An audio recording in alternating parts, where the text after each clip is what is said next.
Hello everyone. मैं आपका अपना दोस्त Dharmendra Kumar. Line by line Hindi NCERT series अपन देख रहे थे और जो टॉपिक अपना चल रहा था वो था परागण।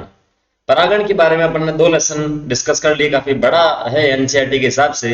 तो आज अपन इसे कंप्लीट करेंगे पार्ट थर्ड में। ठीक है, परागण के बारे में सिंपल सा मैंने आपको बताया था कि नर जो संरचना है या जिसे अपन बोलते हैं परागकण, उसका वर्तिकाग्र तक जाने की जो प्रोसेस होती है उसे अपन बोलते हैं परागण। ये उसकी डेफिनेशन थी। उसके तीन टाइप्स अपन ने अलग अलग देखे थे।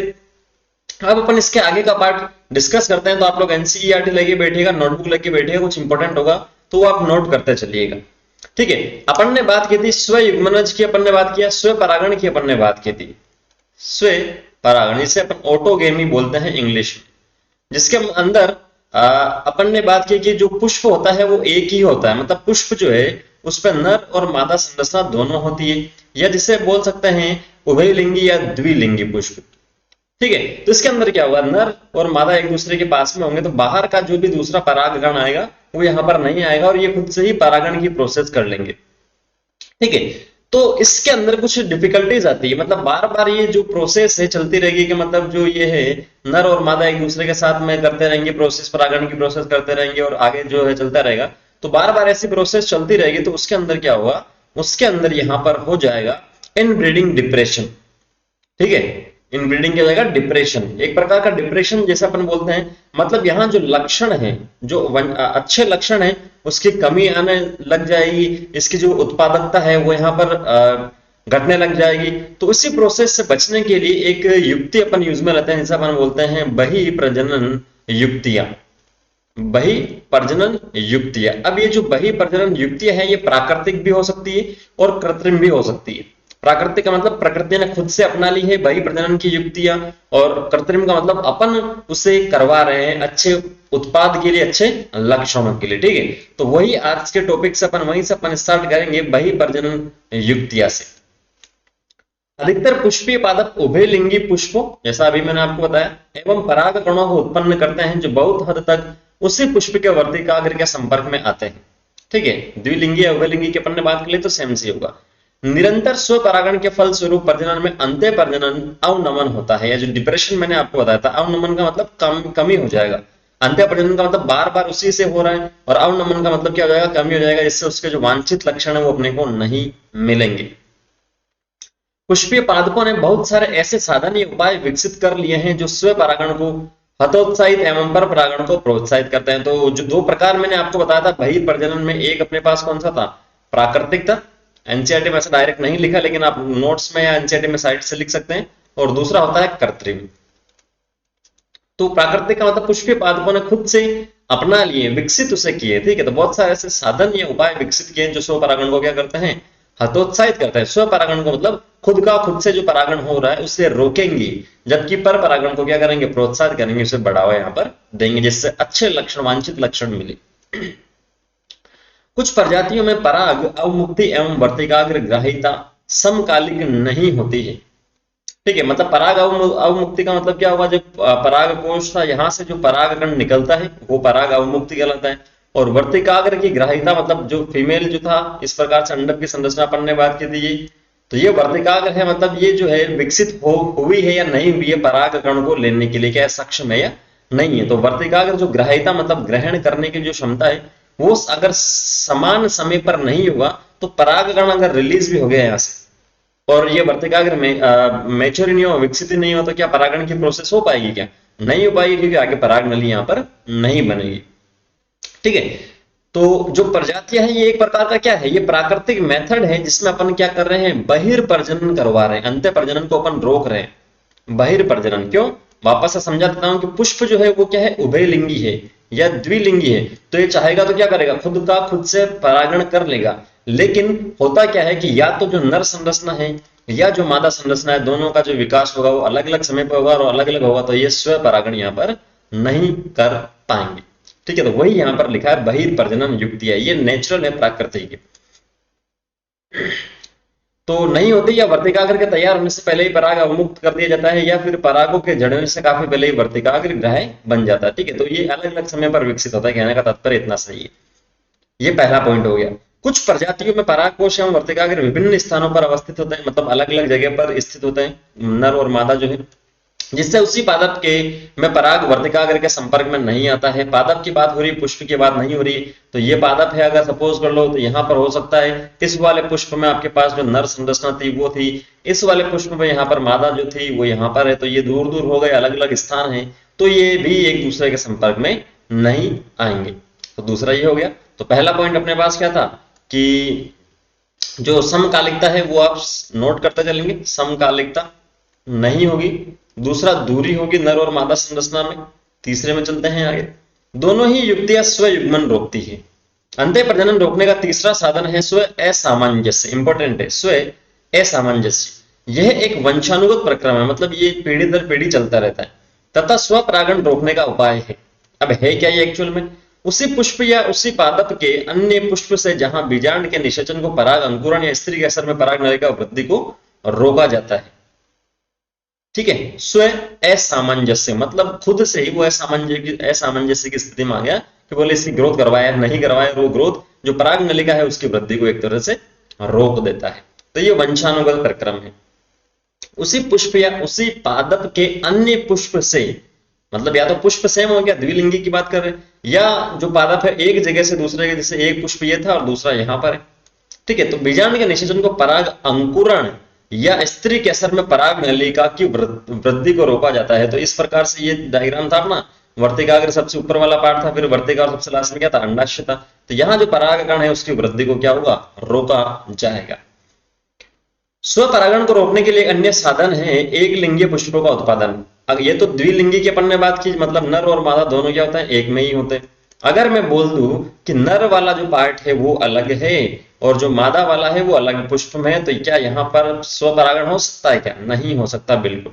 तो वो है एक लिंगी पुष्पीय पादप।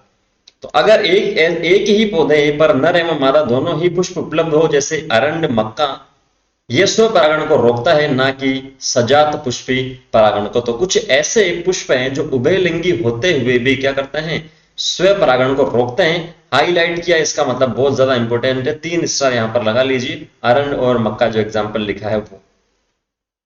अब नेक्स्ट अपन चलते हैं, पराग स्त्री के असर संकर्षण। मतलब कि जैसे सपोज कर लो कि ये अपने पास क्या था, ये अपने पास फीमेल वाला पार्ट था और ये है वर्तिकाग्र। ठीक है, वर्तिकाग्र। और ये अपने पास यहाँ पर क्या था, ये पुंकेसर का जो था परागकोश था, यहाँ से क्या होता है, परागकण निकलते हैं और वर्तिकाग्र पर आते हैं। तो ऐसा तो है नहीं कि ये इनकी आंखें लगी होती है तो ये पहचान जाएंगे कि अच्छा ये तो मेरे प्रकार का ही परागकण है, ठीक है, या कान है जो सुन लेंगे। पादपों के अंदर ऐसा नहीं होता है। तो यहाँ जो परागकण रिलीज होता है, प्रकृति में बहुत सारे अनेकों अनेक पुष्प वाले पौधे हैं, तो जरूरी थोड़ी इसी का परागकण यहाँ पर आके और चिपक जाए। ठीक है, तो अगर इसी का परागकण यहाँ पर होगा तब तो आगे जो है पराग नलिका यहाँ पर बन जाएगी अंदर, और अगर नहीं है तो इससे क्या कर दिया जाएगा, इस परागकण को यहाँ पर रिजेक्ट कर दिया जाएगा। मतलब समान जाति या वंश का है तब तो आगे की ओर जो प्रोसेस है वो चलेगी, निषेचन वाली आगे की ओर होगी, लेकिन नहीं है तो नहीं होगा। और इसे ही अपन बोलते हैं पराग स्त्री के असर संकर्षण। पराग का मतलब परागकण, स्त्री के असर का मतलब ये जो संरचना बताई जा रही है संकर्षण, या जिसे अपन बोलते हैं इंटरएक्शन या अंतर क्रिया जिसे अपन बोलते हैं, पारस्परिक क्रिया जिसे अपन बोलते हैं।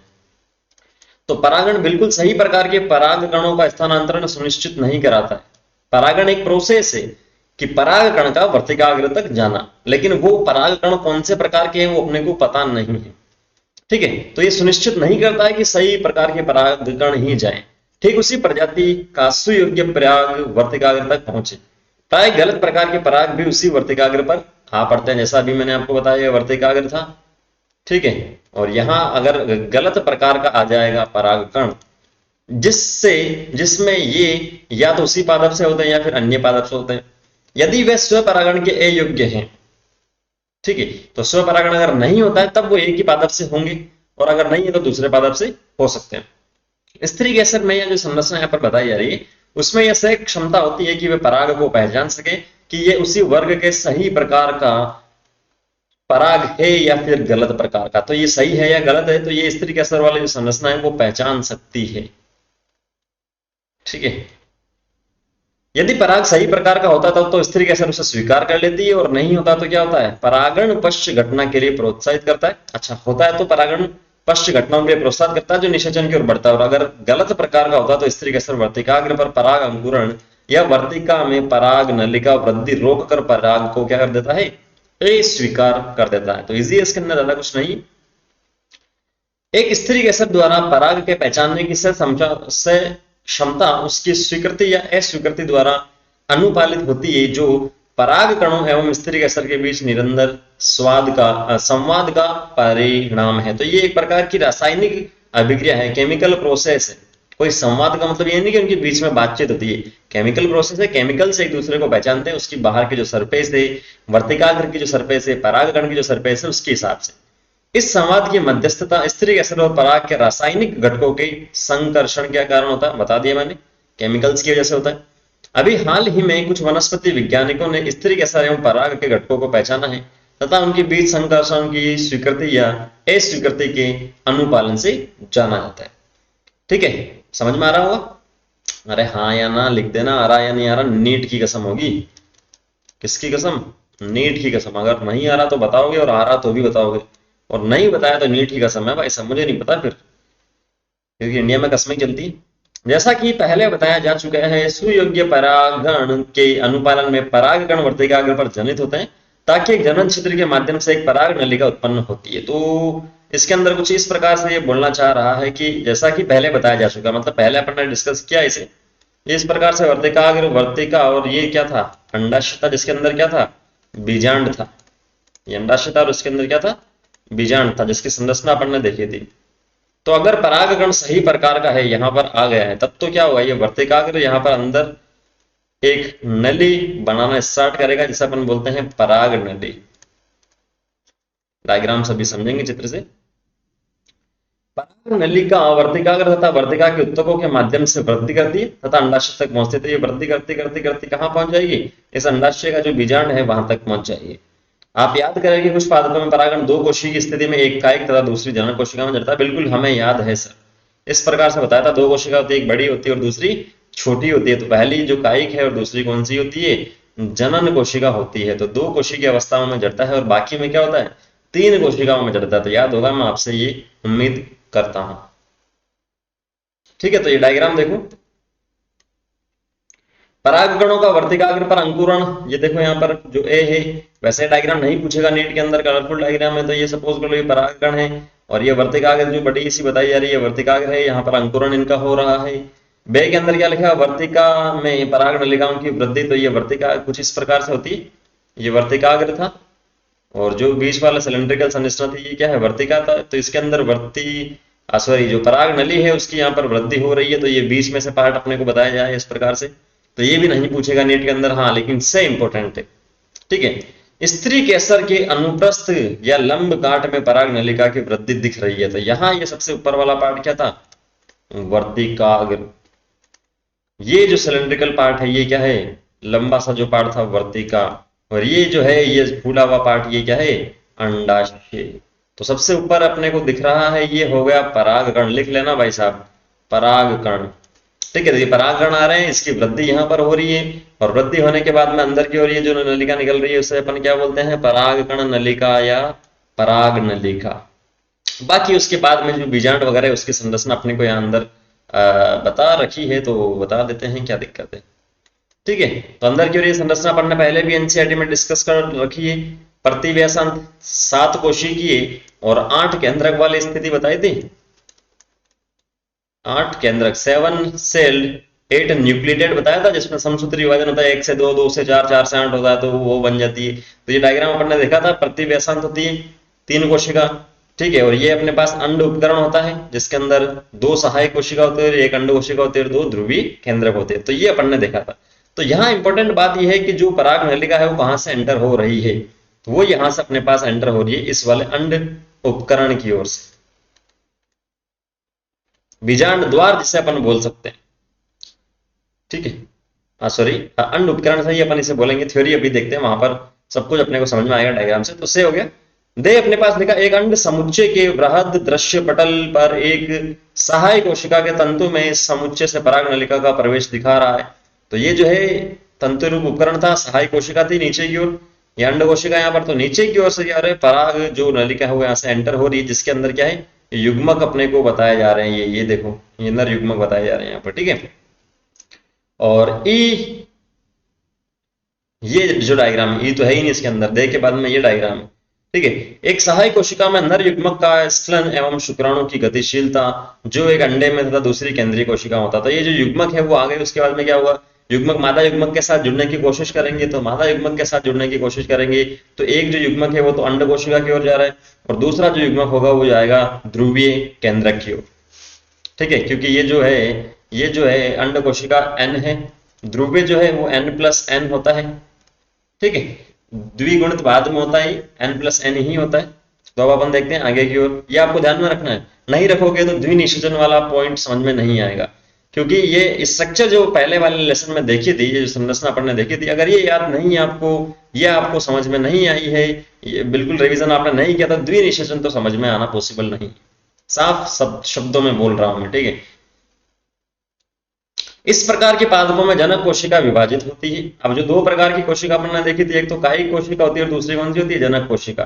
तो कायिक जो होती है वो भी अपने पास है, और जनक कोशिका, जनन कोशिका वो भी है। तो जनन कोशिका जो विभाजित होगी तो एक से कितनी बन जाएगी, दो बन जाएगी, और कायिक कोशिका एक है ही अपने पास, विभाजित होती है और वर्तिकाग्र में पराग नलिका की वृद्धि के दौरान दो नर युग्मकों की रचना करती है। तो दो युग्मक यहाँ पर क्या होंगे, बन जाएंगे। जिन पादपों में पराग तीन कोशिका की स्थिति में होते हैं, वहां पराग नलिका शुरुआत से ही दो नर युग्मक को लेके जाती है। तो ये कायिक कोशिका है, युग्मक यहाँ पर दो बन गए। तो ये यहाँ इस डायग्राम के अंदर देखो भाई लोगों, यहाँ आपको समझ में आएगा सब कुछ, ना है तो बताना। ये कायिक केंद्रक बताया जा रहा नीचे वाला, जबकि ये नर युग्मक कितने बताए जा रहे हैं, दो बताए जा रहे हैं। मतलब जो जनक कोशिका, जनन कोशिका, उसमें विभाजन हुआ है। पराग नलिका अंडाशय में पहुंचने के पश्चात बीजांड द्वार के माध्यम से, अभी मैंने आपको बताया था, मैंने कहा चलो आगे देखेंगे थ्योरी में, ये जो यहाँ से एंटर हो रही है पराग नलिका, बहुत ज्यादा इंपॉर्टेंट है भाई लोगों, कि जो एंटर हो रही है कौन से द्वार से हो रही है, क्या बीजांड द्वार से हो रही है, या जो दूसरा अपन ने छोर देखा था, ठीक है, दूसरा जो छोर अपन ने देखा था वहां से एंटर हो रही है। तो बीजांड द्वार बहुत ज्यादा इंपॉर्टेंट है, बहुत बहुत ज्यादा इंपॉर्टेंट है कि पराग नलिका कहां से एंटर होती है, बीजांड द्वार के माध्यम से होती है, बीजांड में प्रवेश करती है, और तत्पश्चात तंतुमय समुच्चय के माध्यम से एक सहायक कोशिका में प्रवेश करती है। तो सहायक कोशिका जो बता दी पहले भी अपन ने देख रही है, सहायक कोशिका इसके अंदर तंतु रूप है जो हेल्प करता है, फिलिफोम apparatus से अपन बोलते हैं। तंतु रूप जो क्या करता है, पराग नलिका को दिशा देता है, गाइड करता है, अंदर जाने में हेल्प करता है। हाल ही के बहुत सारे अध्ययन ये दर्शाते हैं कि सहायक कोशिका के बीजांड द्वारी हिस्से पर उपस्थित तंतु समुच्चय पराग नलिका के प्रवेश को दिशा निर्देशित करता बता दिया। वर्तिकाग्र पर पराग अवस्थित होने से लेकर बीजांड में पराग नलिका प्रवेश होने तक की सभी घटनाओं को पराग स्त्री केसर संकर्षण के नाम से जानते हैं। तो ये ध्यान में रखना भाई, ये वर्तिकाग्र ऊपर वाला पार्ट था और सबसे नीचे वाला अंडाशय था जिसमें बीजांड है। तो वर्तिकाग्र पर पराग जब आता है, वहां से लेकर जो बीजांड या अंडाशय में जो बीजांड तक पराग नलिका प्रवेश करती है उसे बोलते हैं पराग स्त्री केसर संकर्षण, ठीक है। कहाँ गया, हाँ संबोधित करते हैं, कोई दिक्कत नहीं। जैसा कि पहले भी बताया जा चुका है कि पराग स्त्री केसर संकर्षण एक गतिक प्रक्रम है जिसमें पराग पहचान के साथ पराग को प्रोन्नति या अवनति द्वारा अनुपालन सम्मिलित है। मतलब इस पराग कण का भविष्य क्या है, क्या सही है, पॉजिटिव या नेगेटिव है। अगर सही है तब तो आगे की ओर निषेचन होगा, और नहीं है तो निषेचन नहीं होगा, वो अवनति है। इस क्षेत्र के बारे में ज्ञान प्राप्त करने से पादप प्रजनन को पराग स्त्री केसर संकर्षण के हेर फेर में, यहां तक कि अयोग्य परागण से अपेक्षित संकर प्राप्त करने में मदद होती है। तो कोई दिक्कत नहीं। अब छोटा सा एक्सपेरिमेंट लिखा है, इसे देख लो एक बार। आप एक कांच की पट्टी या स्लाइड पर जल शर्करा घोल 10% घोल, ये कांच की है, इस पर मैंने क्या कर दिया, 10% जो घोल है शुगर का वो ले लिया मैंने यहां पर। एक बूंद पर मटर, ठीक है, घोल की एक बूंद पर मटर, चना या क्रोटालेरिया, बालसम, गुलमेहंदी जिसे बोलता था, विनका, सदाबहार के पुष्पों से कुछ पराग झाड़कर गिराने के पश्चात पराग जनन का अध्ययन आसानी से कर सकते हैं।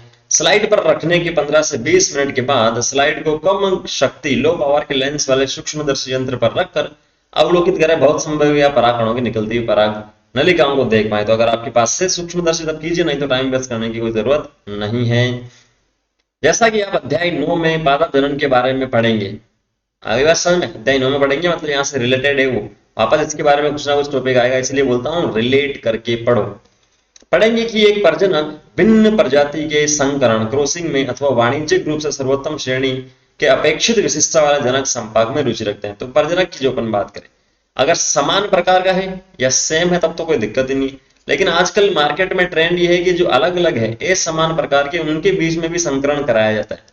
ठीक है, तो असमान के बीच में जब संकरण कराया जाता है तो हो सकता है कि कुछ वांछित जो उत्पाद वाला जीव है वो अपने को मिल जाए। जैसे बेल की अपन बात करें, बेल की जो अलग अलग दो किस्में हैं उनके बीच में अगर संकरण कराया तो क्या होगा, जो बेल यहाँ वांछित जो मिल रहा है उसको वो क्या करेगा, ज्यादा काम करेगा। सेम ऐसे गाय के केस में, भैंस के केस में कि अलग अलग किस्म की जो गाय है वहां अगर उनके संकरण कराया जाता है तो क्या होगा, दूध ज्यादा होगा। तो ऐसे प्रकार से जो अपन करवा रहे हैं वो क्या है, कृत्रिम संकरण है, अपन खुद से करवा रहे हैं, नेचुरल नहीं है। तो कृत्रिम संकीरीकरण फसल की उन्नति या प्रगतिशील कार्यक्रम के लिए एक प्रमुख उपागम है।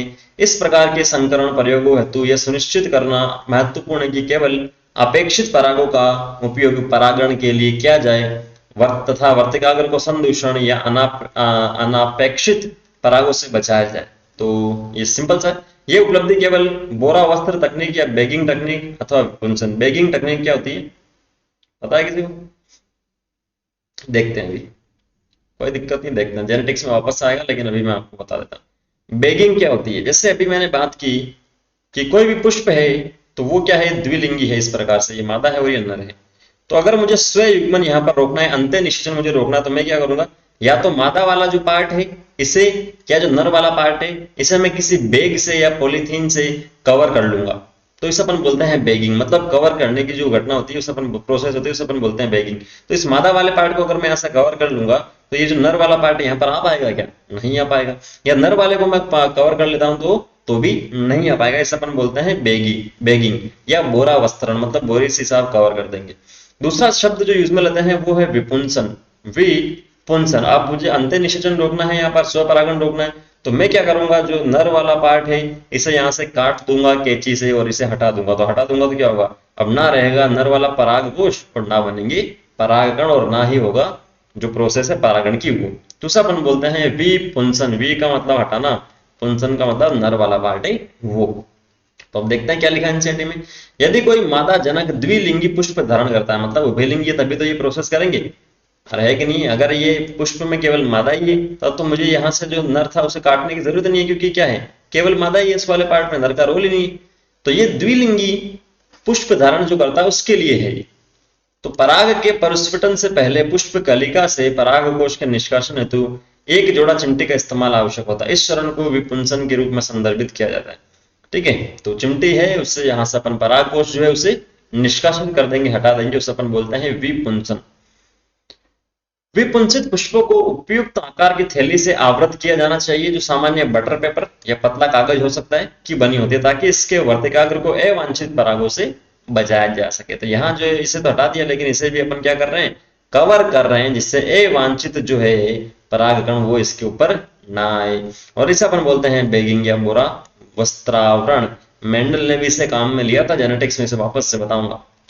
जब बैगिंग या वस्त्रावत पुष्प का वर्तिकाग्र सुग्राह्यता को प्राप्त करता है तथा नर अभिभावक से संग्रहित पराग कोश के पराग को उस पर छिटका जाता है। अब जब ये विकसित हो गया, मैच्योर हो गया है, उसके बाद में जो वांछित प्रकार के जो परागगण हैं वो अपन यहाँ पर डालेंगे। ठीक है, और वापस से उसे क्या कर देंगे, कवर कर देंगे, जिससे कोई दूसरा ना आए, और उससे क्या हो जाएगा, फल विकसित होने के लिए छोड़ देंगे। यदि मादा जनक एक लिंगीय पुष्प को पैदा करता है तो विपुंसन की आवश्यकता नहीं। अब एक ही है लिंग उसके अंदर, तो विपुंसन क्यों करे, क्योंकि उसके अंदर तो पराग कोश नहीं, और पराग कोश नहीं है तो वहां से क्या हटाएंगे, नहीं। पुष्पों को खिलने से पूर्व उन्हें आवृत करते हैं, तो इस एक लिंगी के अंदर अपन क्या करेंगे, केवल यहाँ पर इसे कवर कर देंगे, बस इतना सा करना है। तो बेगिंग वाली प्रोसेस तो होगी एक लिंगी में, जबकि द्विलिंगी में दोनों अपने को करना पड़ेगा। जब वर्तिकाग्र सुग्राह्य बन जाता है तब अपेक्षित पराग के उपयोग द्वारा परागण करके पुष्प को उन्हें आवृत कर दिया जाता है। ठीक है, तो जो वर्तिकाग्र है अगर मैच्योर हो गया तो परागण इसके अंदर डाल देंगे, इस थैले को हटा करके, और वापस से वो थैला अपन लगा देंगे। आ गई बात समझ में। तो यहाँ पर अपने पास क्या होता है, परागण वाला जो टॉपिक है वो भी क्या होता है, कंप्लीट होता है। उम्मीद मैं करता हूँ आपने इसे एंजॉय किया है, मैंने तो किया है एक्सप्लेन करके। ठीक है, तो नेक्स्ट वीडियो लेसन में अपन मिलेंगे। द्विनिषेचन जो अपना मजेदार टॉपिक है वो अपन देखेंगे, बहुत ज्यादा मजेदार है, लेकिन शर्त यह है कि पुराना आपको आना चाहिए, बिना टर्म्स और कंडीशन की पढ़ाई नहीं होती। ठीक है, तो वो स्टार्ट करेंगे, अच्छे से पढ़ेंगे, आप लोग पढ़ो इसे, एनसीईआरटी पढ़ो, को डाउट हो तो कमेंट बॉक्स में बताओ यार, क्या दिक्कत है। ठीक है, और नहीं कमेंट बॉक्स में नहीं बताओ तो इंस्टाग्राम पर पर्सनल मुझे मैसेज करो, धर्मेंद्र कुमार से मैं मिलूंगा आपको। डाउट की पिक्चर सेंड कर सकते हो, अपने मैसेज सेंड कर सकते हो, क्योंकि फेसबुक और जो ट्विटर है वो तो शायद इंडिया में बोल रहे हैं कि बैन बंद हो रहे हैं शायद, तो उससे कोई लेना देना नहीं। तो इंस्टाग्राम पर आप मैसेज करो, कमेंट कर दो, कोई दिक्कत नहीं, मैं डाउट बता दूंगा। काफी बच्चे पूछते भी, अच्छा भी लगता है मुझे, जो मेहनत कर रहा हूँ मैं और आप लोग कर रहे हैं वो सफल हो, ऐसी उम्मीद मैं करता हूँ। मिलता है नेक्स्ट सेशन में, थैंक यू।